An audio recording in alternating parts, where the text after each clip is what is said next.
This is Gareth Southgate, and this is the Three Lions podcast.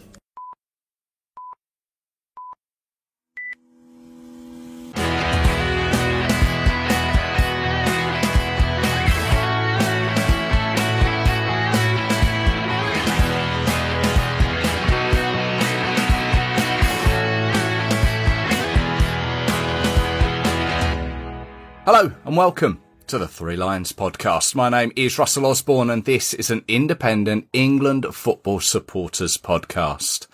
I hope I find you well. Cliche alert as we come to the business end of the domestic season.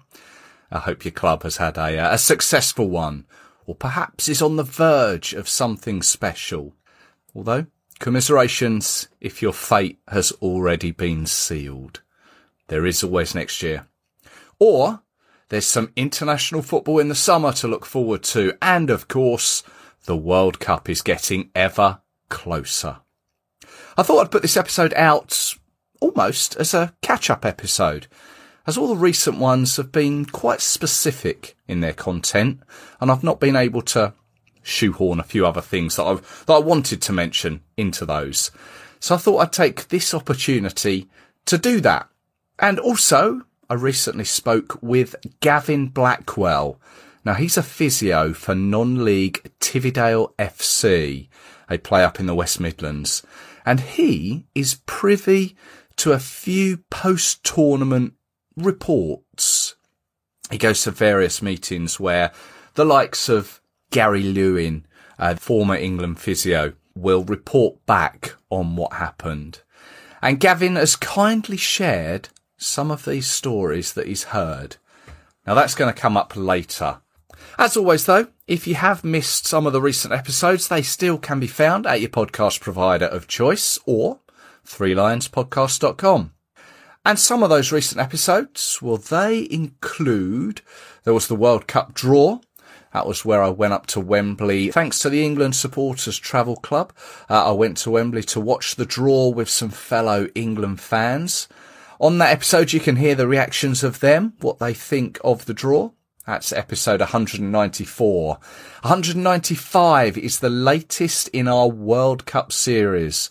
And I spoke with England fan Peter Woodman as he was there in 1966 and saw Bobby Moore lift the Jules Rimet trophy with his own eyes.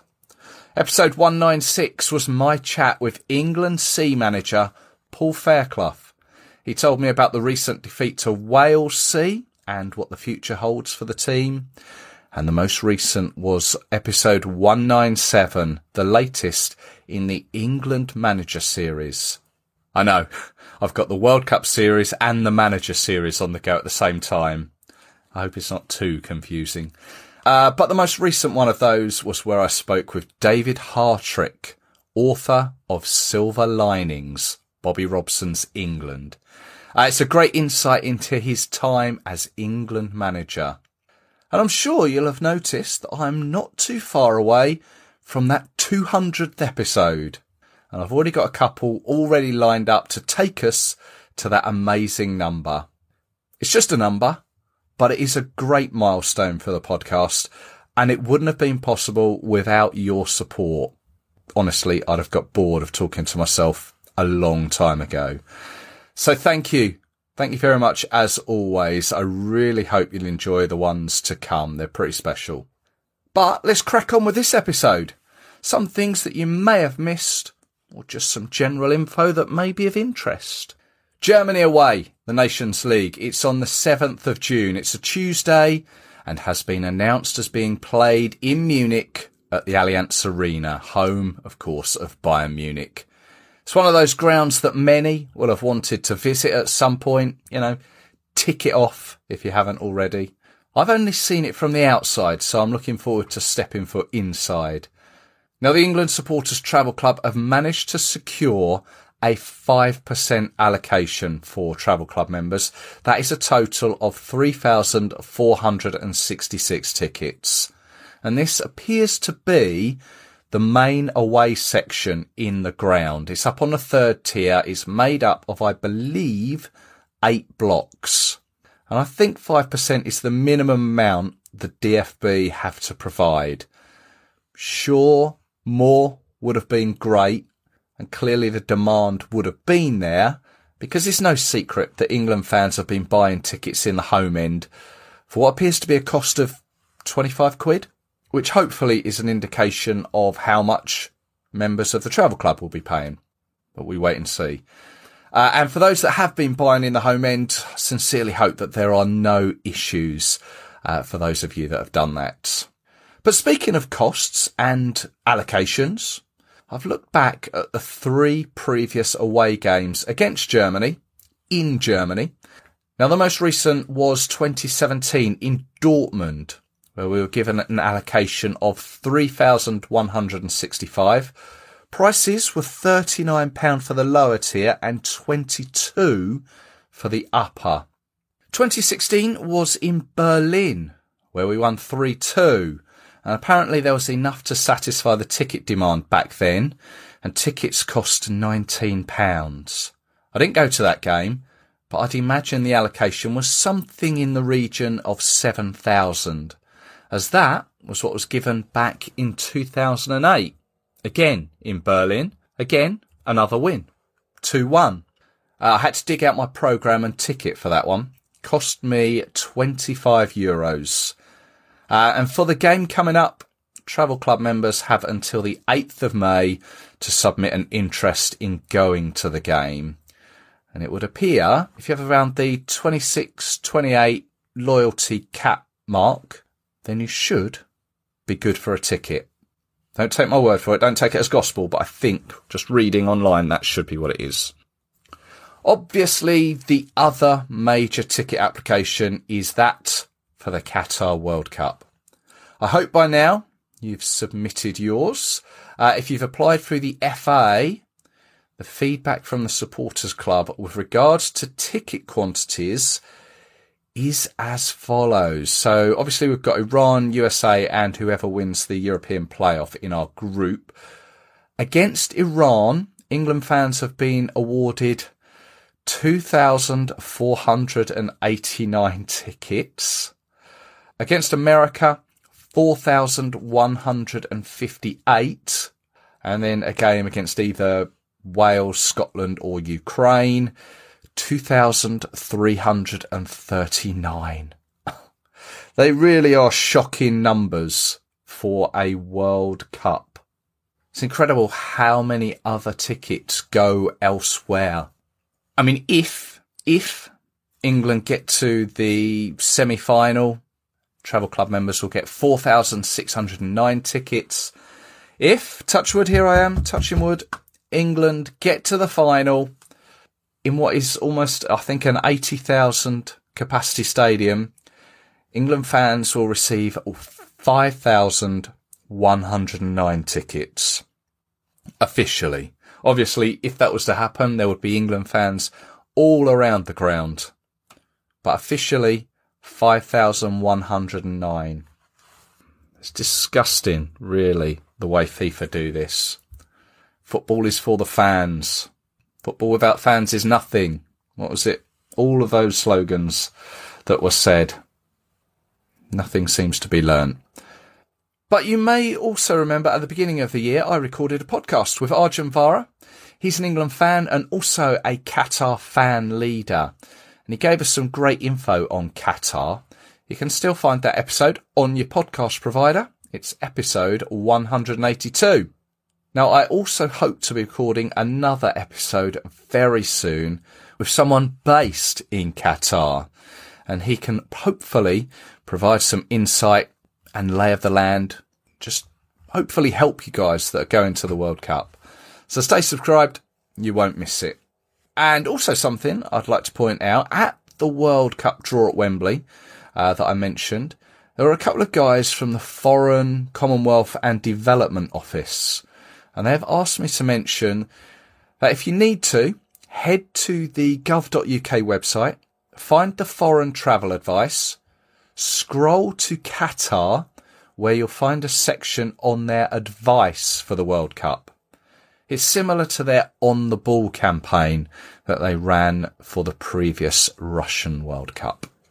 Sticking with the senior men, there was also an interesting story that I think originated in the Daily Record. It's a Scottish newspaper.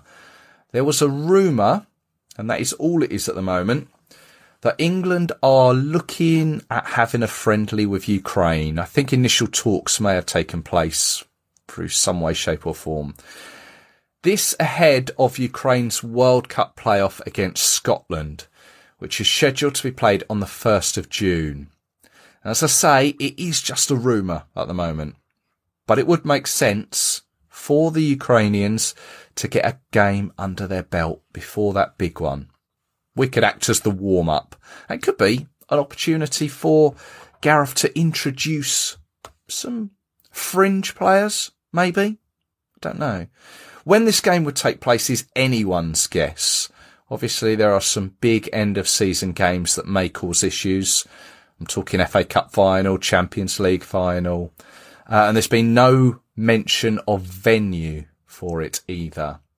This is really a watch this space one. But it would be great, wouldn't it? Obviously, we've all been watching this terrible war from afar, feeling helpless. So to be able to show our support from the terraces would be good.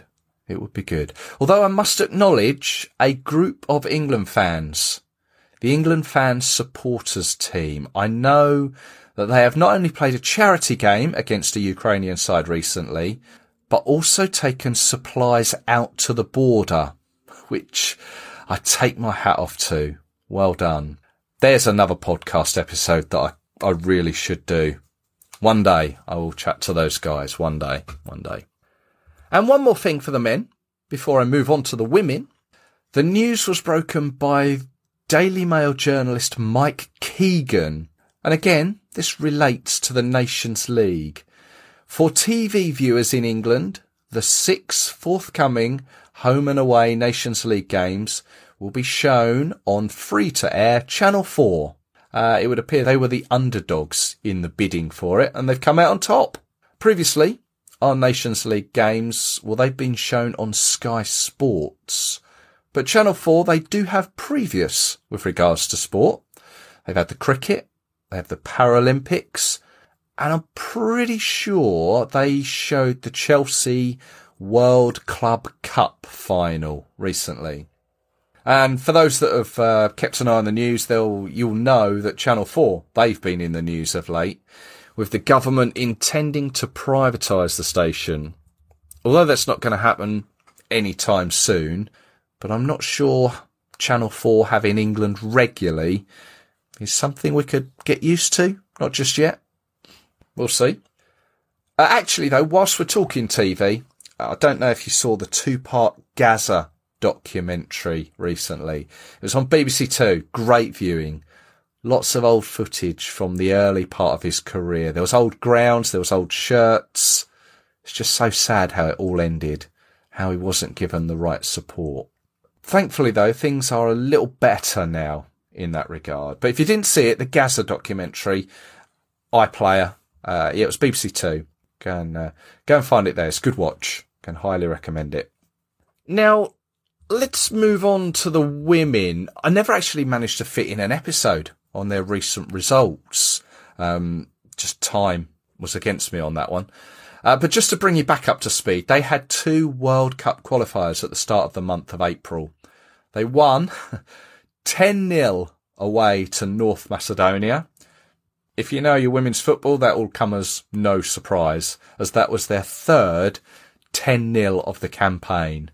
And add that to the 20-0 rout at home to Latvia as well. I think the girls just now need a point to seal qualification to the World Cup in Australia and New Zealand. And then they played Northern Ireland, where they won 5-0. The last couple of games in their World Cup qualifying are where they play Austria and Luxembourg in September. But before that, they have 2 friendlies ahead of the summer's European Championships being held here in England. They play Belgium on the 16th of June at Molineux Wolves and the Netherlands on the 24th of June at Elland Road in Leeds. No doubt I'll be speaking with Rich Laverty before those games. And as I said, the European Championships are being held here in the summer. It is the first time we have hosted since 2005. And the good news is that all of England's group games have sold out. Austria at Old Trafford, Norway at the Amex in Brighton, and Northern Ireland at St Mary's in Southampton. And I see that a few other games have also sold out, including the final. Let's just hope that the Lionesses will be there. But I would like to touch on something else regarding the women. For those of you that know your women's history, you'll know that there is a very special anniversary coming up this year. For those that don't, stay subscribed to the podcast and all will become clear. Anyway, though, for a special episode for that anniversary, I've been speaking with a couple of former England women players. And I mention them like that because that's what they were known as at the time. They weren't known as Lionesses, it was simply England women. I've been told by some of those early pioneers for the England women's side that they'd been offered tickets for the Euros, but for non-England games. As you can imagine, this really hasn't gone down too well. As I say, England play Northern Ireland at Southampton, and a former Southampton player has been offered a ticket for Norway versus Northern Ireland at St Mary's instead. Now, the women's game has suffered a long ban between 1921 and 1971. Totally ridiculous, totally unnecessary. It's all well documented. But from 1971 until now, the women's game has grown, and its growth is on a steep curve at the moment. Young girls now have female role models to aspire to. But the women who played for England back in its formative early days, without them, the Lionesses wouldn't be where they are now. So I think it's nothing short of a disgrace that either the FA or UEFA can't provide England tickets for former England players. Whenever we watch the men's senior team, they'll often pan to a former England player sitting in the crowd. That's what they need to be doing in the women's game.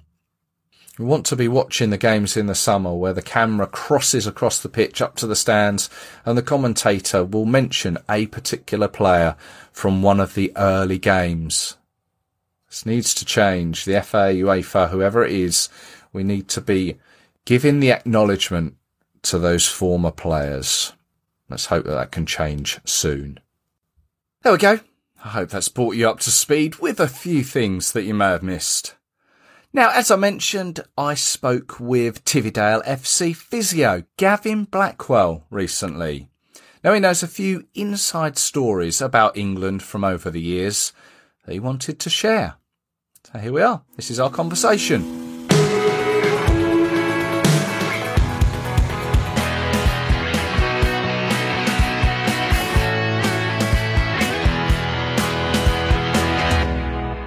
Now it's my pleasure to welcome to the Three Lions podcast, Gavin Blackwell, a physio currently for Tividale FC. Hello there, Gavin.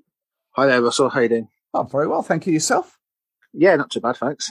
Oh, well, thank you for joining us. You've got a fair few anecdotes and sort of little stories, not only about being a physio, but little sort of anecdotes that you've picked up from sort of the world of England. Yeah, very much so. Obviously, been a member of the FA Medical Society for many, many years. And obviously, their sort of high up chairman and people like that have been very much associated with the England setups, going right back to Dr. Vernon Edwards, who was the GP at Watford as well as England. And obviously succeeded by Dr. John Crane, who was also the Arsenal club doctor for many years. And obviously, he followed Vernon Edwards into his England career when Vernon retired after the 86 World Cup. I see. So you yourself are a physio, as I say, for Tividale FC. How did you get into that side of the game, as it were? It all started with my sort of hometown club, Halzone in town. They were sort of like on a journey in 82, 83 sort of season where they were sort of like matching everything what Liverpool were doing at the top end of the professional game. My local club was sort of like winning league titles back to back, 4 league titles on the spin, and obviously 3 trips to Wembley in 4 years, losing the first one and obviously missing out the second time and then going back and winning it twice, so a couple of FA Cup appearances, and that sort of like stimulated my interest, and I was sort of like fascinated with a guy who would run on the pitch with a bag, and that sort of stimulated my interest. And obviously I got following the club and obviously got more and more involved. And basically I was in the inner sanctum at like 13 years old and watching everything of what the dressing room environment's like. And from then on in, I just asked about courses and then just went on course after course after course, really, and just got more and more involved. And that's how it started, really. I see. The thirst for knowledge. For the physio side of things. Well, yeah, physio side of it, yeah. And the coaching as well. I've got a big interest in the coaching, I must admit, and I've done a few courses on that as well. So football's just a fascination for me. So. Yeah. No, it's always interesting that there's so much more to the game than just the 22 players on the pitch kicking the ball of leather around, which many will say of a certain age. But you kindly sent me a copy of a letter you wrote, or the reply that you originally wrote to a particular assistant to Alf Ramsey. Yeah, the letter went to Harold Shepherdson, who was the England trainer for many years, appointed under Sir Walter Winterbottom, and then continued under Sir Alf. I picked the book up, Soccer Injuries and Fitness, many, many years ago in sort of like 86. And reading that book sort of like got me started, and I just thought I'd write to Harold and just ask him the best advice to continue my learning. Obviously, I'm always looking to improve. Even now, after 35 years, I'm still looking to further my knowledge and better myself. So it's a non-stop journey, really. Oh, of course. So what did he come back and tell you? He basically advising me to do as many courses as possible, read as many books on anatomy and physiology, go on local college courses, and just learn as much as you can, particularly around the first aid aspects as well, which is massively important. Probably the single most important factor of a physio as well, really, is the first aid aspect. That's advanced now to beyond unrecognisable levels to what it used to be, as you can imagine. Yeah, absolutely. Just to explain, Harold Shepherdson, as I say, he was Sir Alf Ramsey's assistant back in 66. He also had a very small playing career by all accounts for Middlesbrough, and he was, just looking into him, he was part-time manager or caretaker manager of Middlesbrough on about 4 or 5 occasions. Yeah, that's right. With England, he was the trainer, assistant, baggage man, the whole lot. He pretty much done the lot. When you think about it now, they've got a team of like 15, 20 people when England go away, probably a bit more than that. But he was single-handedly done the lot, qualifying games along with a doctor, and then it developed into having an assistant trainer. And then Wilf McGuinness got involved and Les Cocker, and it just stayed in that small group. But obviously Middlesbrough is a club that's a fascination with me as well, because obviously you had Dr. Phillips, who was England doctor for many years, was a club doctor, but also chairman, and was responsible for bringing in Jack Charlton as manager after his playing days had finished his first managerial job. But they organised probably the best medical setup in the country at the time in the early 1960s. They used their money, what they used, to host North Korea at the World Cup venue when they famously beat Italy, if you remember, to improve the medical facilities, which developed into a gymnasium, consultancy room and a treatment room. And it's so much so that the FA wrote to Dr. Phillips asking him to share his prototype, basically, with the rest of the clubs for them to follow. And another guy who have also had a keen interest and done a lot of work and paid tribute to him over the years is a guy called Jimmy Hedridge, who wrote to the club back in 1966 asking if there was anything he could get involved with, and he just finished his playing career with a serious knee injury and was keen to get into the physio side of it. And Doc Phillips had an interview with him and took him on, and obviously he went on to become the youngest trainer at the age of 28 in the professional game. And I would think I'm probably the youngest to actually take up the bag as an assistant trainer and trainer the following year in at just 16 when I started getting involved after leaving Alzone and going to Albury United as a trainer, as it was then, like, you know. So, Yeah. Wow. 2 months for my 17th birthday when I started. Well, I can imagine you've seen some sights then on the pitch and off the pitch in the teams that you've helped coach and physio at. Yeah, very much so. I'll give you a story here of an academy game, played in the championship race, and was losing 1-0, getting battered by the opposition. Could have been 3 or 4-0. And at half time, a little hole appeared on the pitch. And as you press the hole, it got a little bit bigger and bigger. And the coach said to the opposition, had a chat with the referee, so we can do one or two things. We can either abandon it or we can go and play the second half at the training ground. To which they all agreed. We got in the minibuses in our kits, put the corner flags out, put the goals out, kicked off and won 3-1. So I think that's probably a first, that whereas that's ever happened, I can't imagine that ever happened before or will happen again, if I'm honest with you. Was there any supporters there? Yeah, just a handful of supporters, because it was like a Friday afternoon game, under 18s level. So, you know. They all followed in the cars, did they?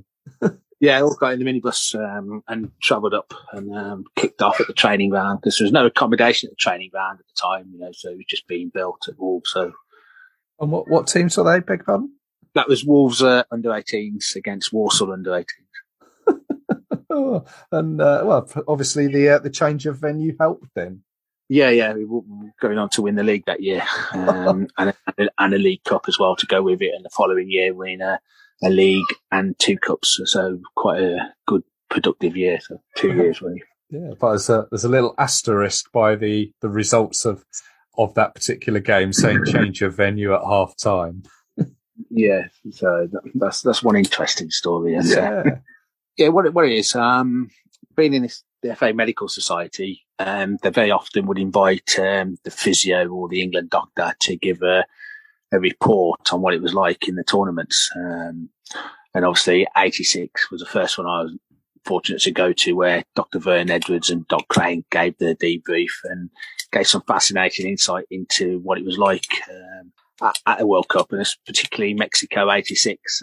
Obviously they took a lot of advice from Dr. Alan Bass, who was with the 66 World Cup, and obviously Dr. Neil Phillips, who went out in 1970. So they got a good insight into what it was about. And obviously there's certain things that went on. I don't even remember an ITN news story where there's obviously keeping the players hydrated, where Vern Edwards come up with this thing of throwing bags of water onto the pitch to get water to the players as quick as possible. You know, obviously health and hygiene now, that wouldn't happen, but that was one of the things they did at the time, like, you know. So they would throw a bag of water to... Yeah, get bags of water, ice cold, tied up, and then just chuck them on to players so they could get fluids in. Because obviously you can imagine the heat and altitude was horrendous for the England team at the time.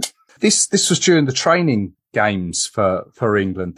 Was it in 86 that they were throwing bags? This was actually in the training games, and obviously in the games itself they threw them on, you know, keep the players hydrated. Really? Yeah. I've never seen any footage of bags of water being thrown on. I'm thinking now to obviously the 94 World Cup, where Republic of Ireland were famously trying to get water onto the pitch, but I don't think that was bags of water. But I don't think I've ever seen footage of bags of water being thrown on back in 86.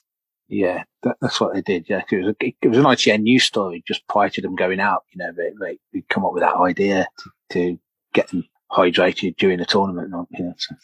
Yeah. Obviously, drinks bottles and things have sort of like evolved over the years. You know, when I first started, there was no such thing as drinks bottles. You know, it was like 2 bottles of diluted orange squash, and that was it for the whole team. You know, no, dozen like plastic cups.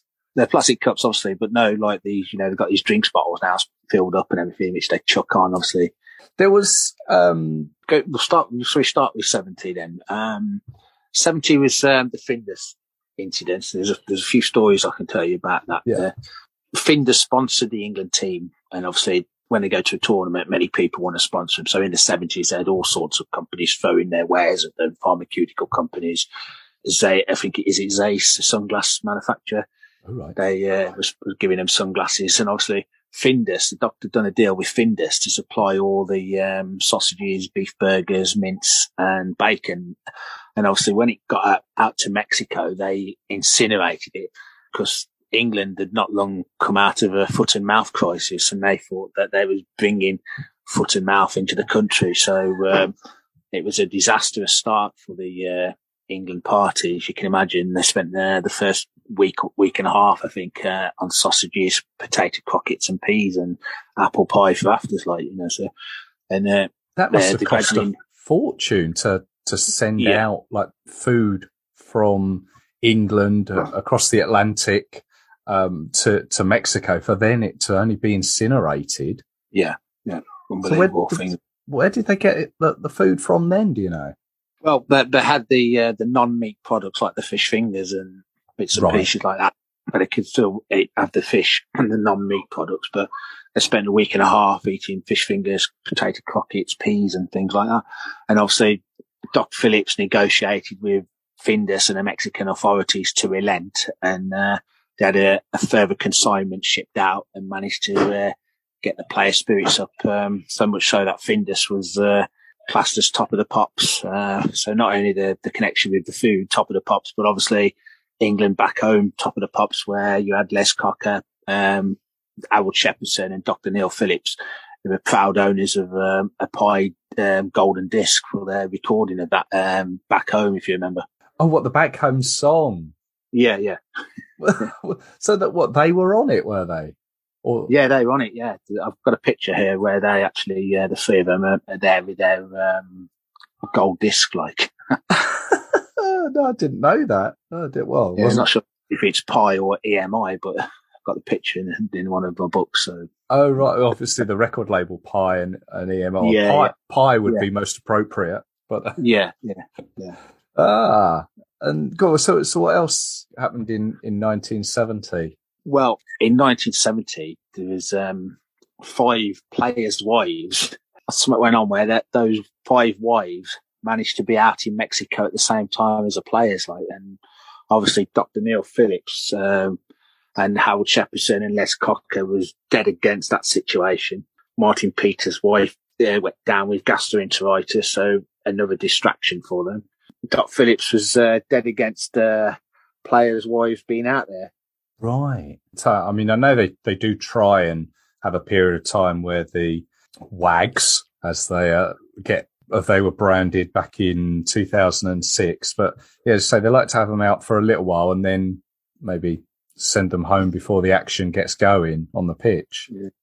Yeah, well, Doc Phillips was always the consensus that girls, alcohol, smoking, partying is a distraction at best, and one he thought the players could do without.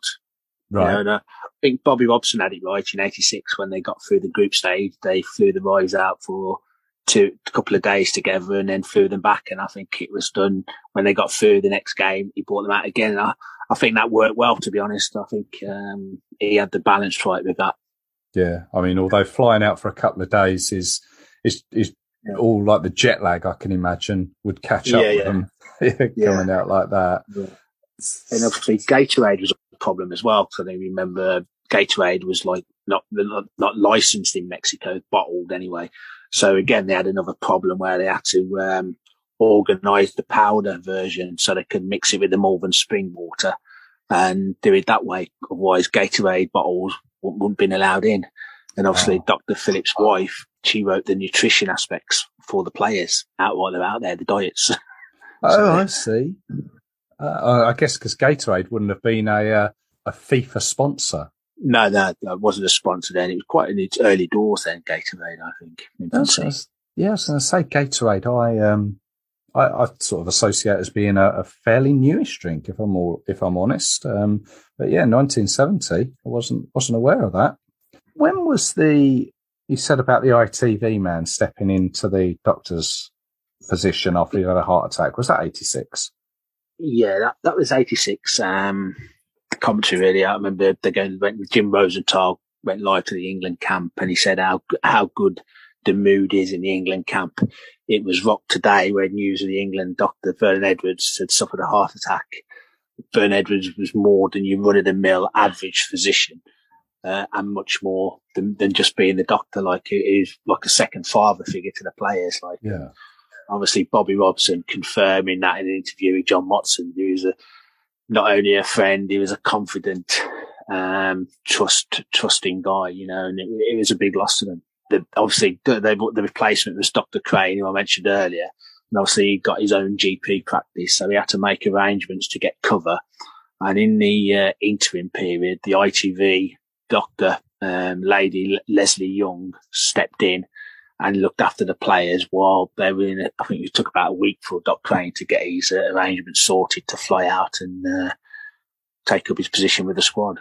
So ITV's Leslie Young has England doctor on her CV doctor, for a week. Yeah. And obviously, ironically, Dr. Vernon Edwards was going to retire after that World Cup, appointed by Alf Ramsey, 70, I think. Spent time with the juniors and the rest of that time with the England senior side. So it's a bit of a blow to them. Yeah, to finish like that would have been unfortunate. I take it he recovered then, did he?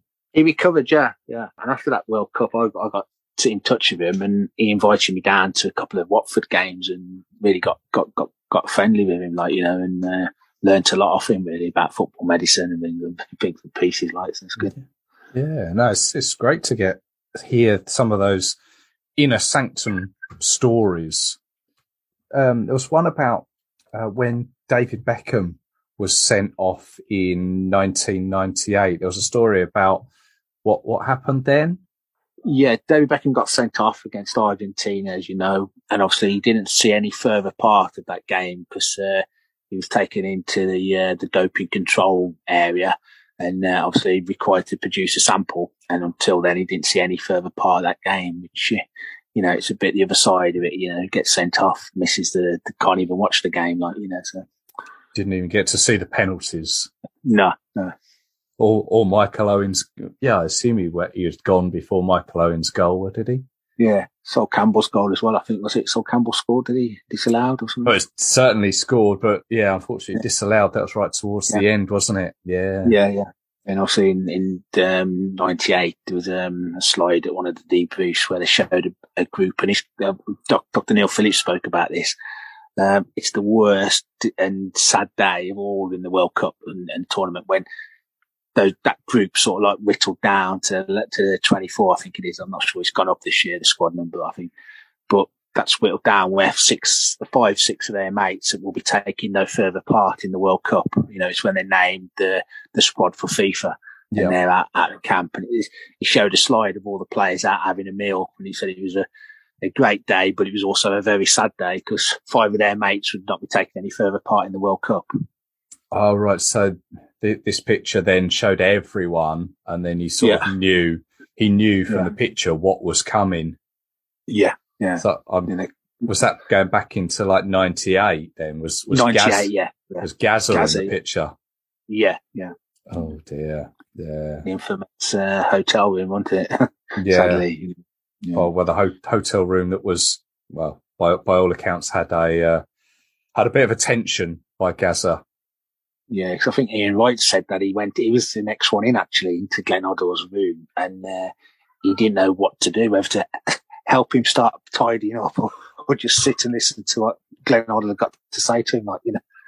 Yeah, that's such a state. Sad, yeah, unbelievable. Yeah, if only he'd have gone to that one.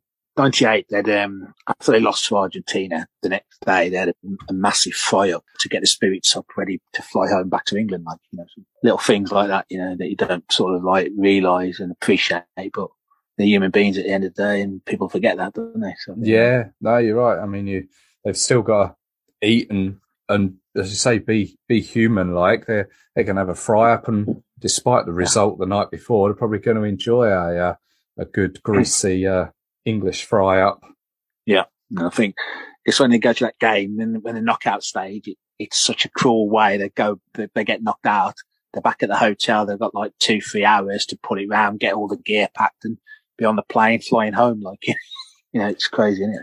Yeah, that's what you don't think about, really, isn't it? When a team is knocked out of a tournament, that they can just get on the plane the next day or whatever. But it is the backroom staff, the likes of the physios, the chef, the nutritionist, and everyone who's got, I imagine, boxes upon boxes of equipment that all needs to be packed up quickly and come home with the team.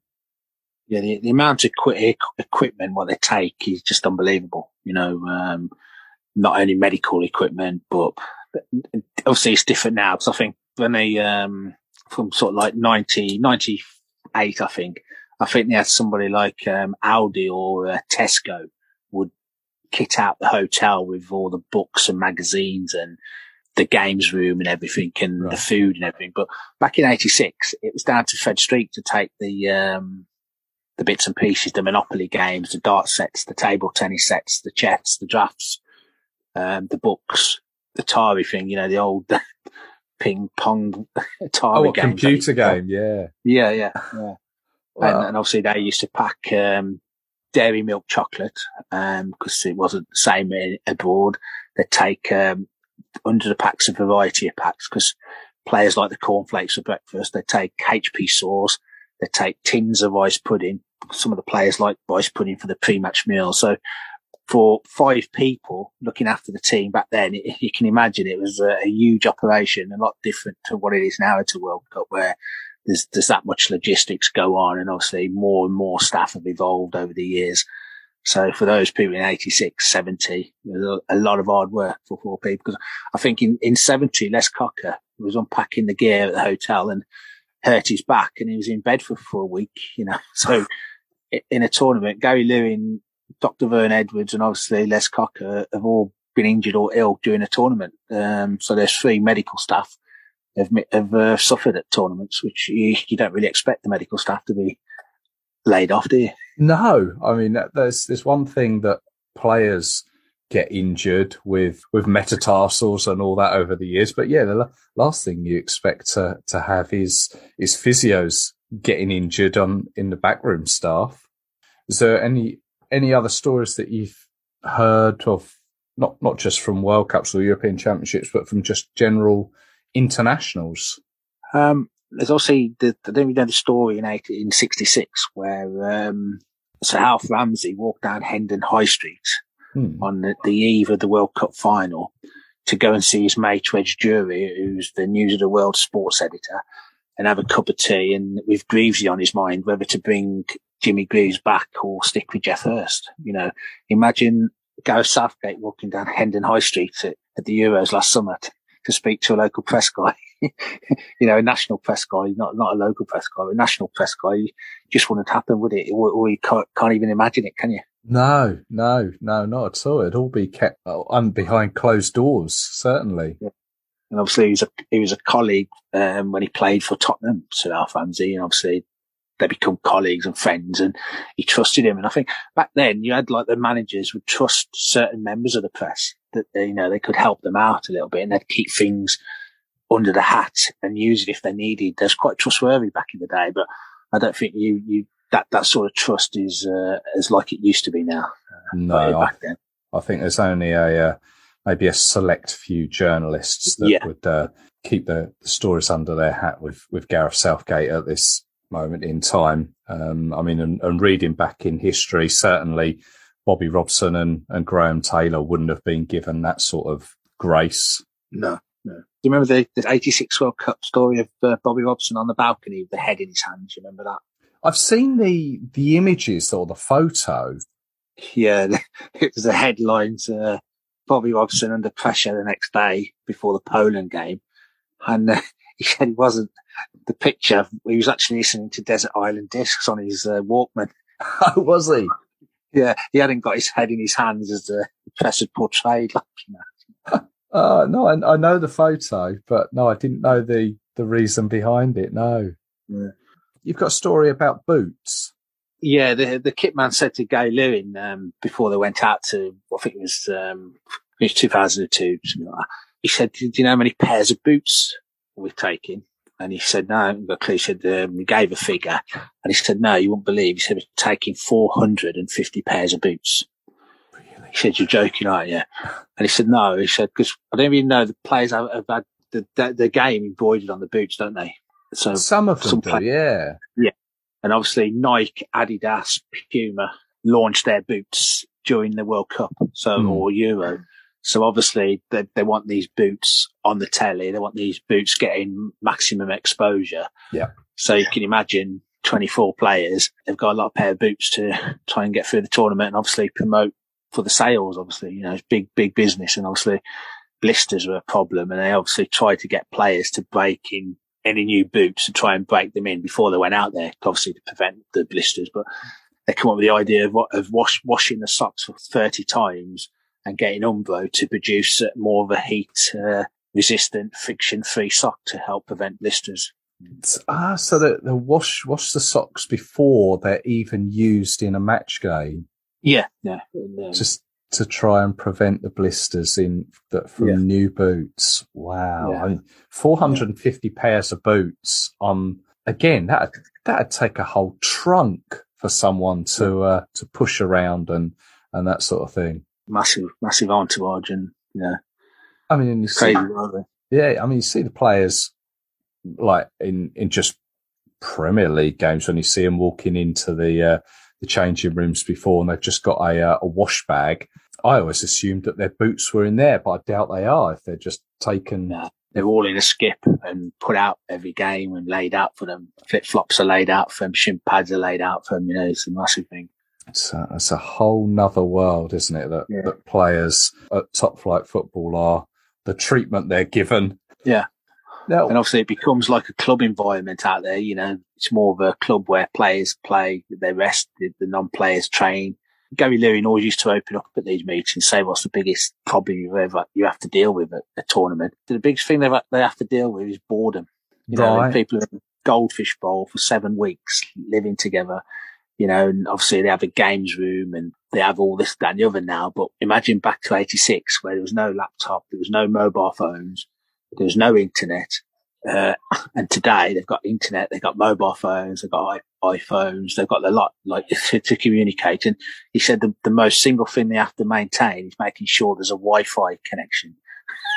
Yeah, I can well imagine. Yeah. I imagine there's some players that, get very frustrated with their social media if it's not working. Yeah. I think Scotland player Gordon Strachan said boredom. He said, they don't know what boredom's like. And he reverted back to 86. Yeah.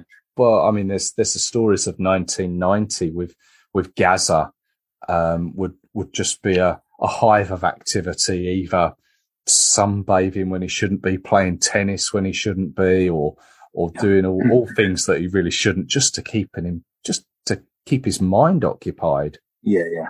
Now, along with being a physio at the side of the pitch, you've also written a few pieces or various articles for the likes of the Football Pink. Yeah, that's right. Yeah. Passion for the game, and I do that. I write program notes I write an article in the program every home game as well. Just a passion really of the game, and all aspects. It might be something that's topical that's happening in the football world at the time, or it might be a look in depth of the medical side of the game.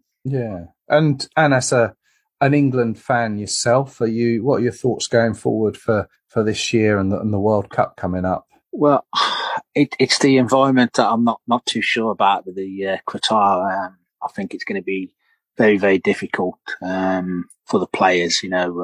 Obviously sports science has moved on leaps and bounds, but I still think it's going to be a big issue getting used to the conditions and everything else that goes around it, the environment as well. Hopefully they can have a good tournament, but I just worry with the outside factors could be a problem for them. Yeah, it's one tournament that I think any team could be in form going into it, but I think just as it is a whole new sort of scenario for every team, this small country, this change of time in the year, the potential heat and humidity, I genuinely think that this tournament could be anyone's. Yeah, I've got the feeling myself like that. And obviously, if it takes place as well, so with everything else what's going on as well, you just wonder if things could escalate and, it might not take place. It's a worry as well in the back of people's minds, I'd imagine as well. Yeah. No, very interesting. Thanks for Thanks for giving us an insight into what you know and what you've heard about and how things work sort of behind closed doors that we don't get to see. That's great. Good to speak to you anyway. Take care.